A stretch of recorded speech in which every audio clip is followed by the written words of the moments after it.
конкретно сега за овие времења, за короната и за војнава, да ви кажам право, мислам дека луѓето никој ништо не верува и во никого. 30 години тапкаме на место, како да им веруваме, без разлика кој е гарнитура на власт. Дали се овие или тие, исти се, немат разлика.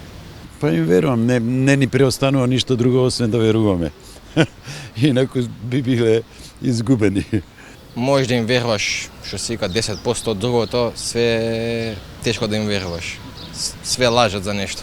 Па ако се кажани од експерти, сигурно е тоа така. Сега, знаете, кај нас сите се прави дека све знаат, но тие се експерти и сигурно ако е така и мислам дека треба да се слуша.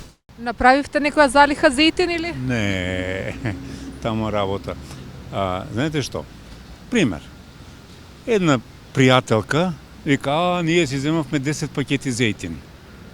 Може жена, што ќе правите вие со толку зејтин?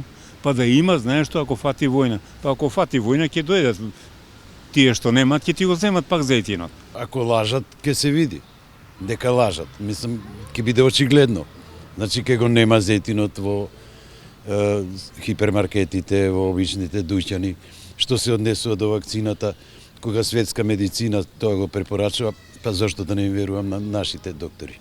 Пред некој време министерот за земјоделство, мислам, имаше изјава, излезе тоа тука, ќе најдете веднаш масло за јадење. Мора да е слеп човекот, не излегол никаде, или не бил во сам послуга.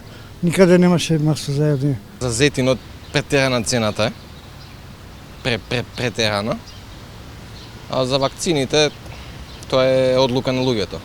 Нивно е да одлучат дали ќе се вакцинираат или не. И јас искрено не пазарам, но мислам дека не ги слушаат и тоа е најголемата грешка за кризата. Зошто? Бидејќи сите се залетуваат дека има кризата ќе се опре доколку се зима колку што е потребно, нели? А што треба да направат за да им се верува повеќе? Што е она што мора да го направат? Па она што го ветуваат да го исполнат. Не само празни ветувања, лакарди. Доста беше.